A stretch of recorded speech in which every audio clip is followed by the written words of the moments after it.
जळगावच्या गिरणा धरणाच्या पातळीत वाढ झाली आहे। गिरणा धरण हे 50% भरलंय।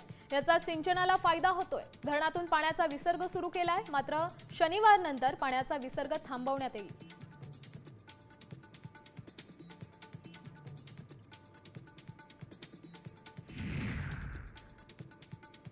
जळगावच्या भुसावळमध्ये चालत्या रिक्षातून विद्यार्थी बाहेर फेकला गेलाय, मात्र याबाबत चालकाला खबरच नव्हती।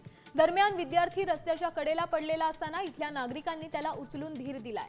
स्पीड ब्रेकर आणि अतिवेगामुळे हा अपघात घडल्याची माहिती समोर आली आहे।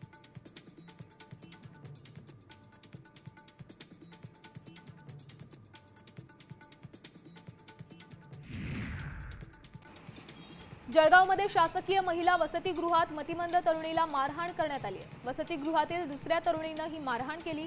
वसतिगृहात प्रत्यक्षात कोणताही कर्मचारी उपस्थित नसल्यामुळे हा प्रकार घडलाय। या प्रकरणाची महिला बाल विकास विभागाकडून चौकशी करण्यात आली।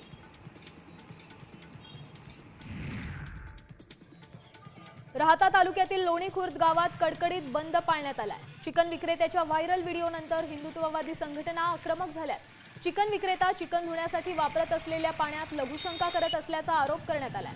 त्यावर आता कठोर कारवाईची मागणी देखील होतीये।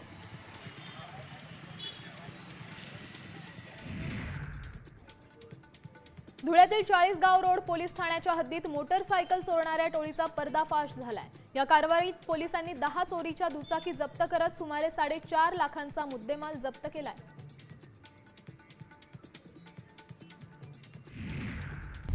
आता isakal.com आहे देशातील नंबर 1 ची मराठी न्यूज वेबसाईट। प्रत्येक अपडेटसाठी isakal.com ला नक्की भेट द्या।